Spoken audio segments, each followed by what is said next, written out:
So, I'm going to do some more playing videos. There's going to be another one that I'm shooting today, hopefully come out in the next day or two, involving thirds.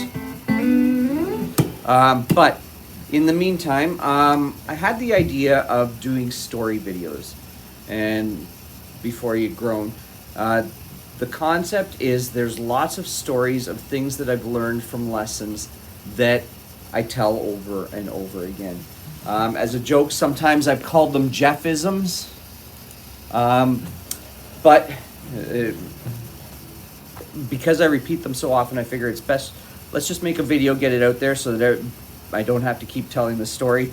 If you come for lessons and you hear me break into it, you can just stop me. Saves me saying it over and over again. So I'm going to start with a more recent one. It was a violin student I had. And the violin student, after about a few months of lessons, said to me, "How long will it take me to master the violin? 1 year, 2 years?" And I said, I can't give you a good enough response for that question on the spot. Let me think about it for a week. And I thought about it for a week, and I came back to him and I said, imagine there's two guys standing before you, and one said, "I know everything there is to know about outer space," and the second person said, I know less than 2-3% of what there is to know about outer space. Which person actually knows more about outer space? And the student said, well, probably the one that says less than 5%. And I said, yeah. Why do you think that? And he didn't have an answer for it.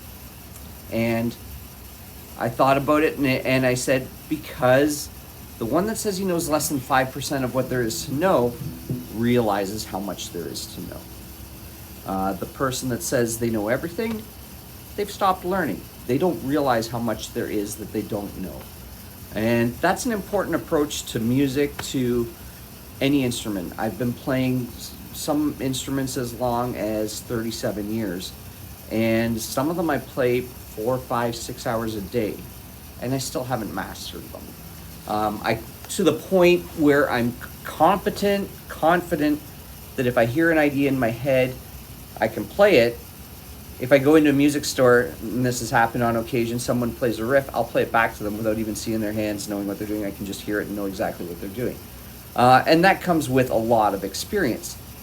I by no means think I've mastered the guitar or the drums or the piano or any instrument that I play.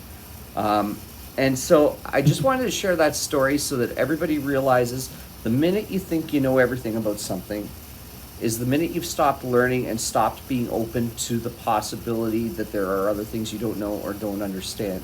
And this happens in every facet of life.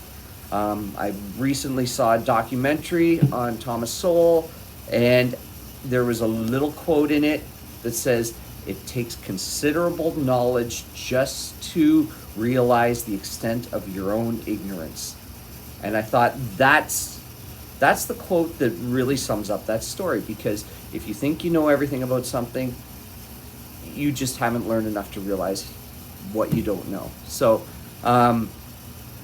keep that in mind in any endeavor, and keep it in mind when you're talking to people that claim to know everything about a subject, that oftentimes it's that they've just stopped learning, stopped being open to the possibility they might be wrong about something, and have to deal in absolutes to sustain their own ego.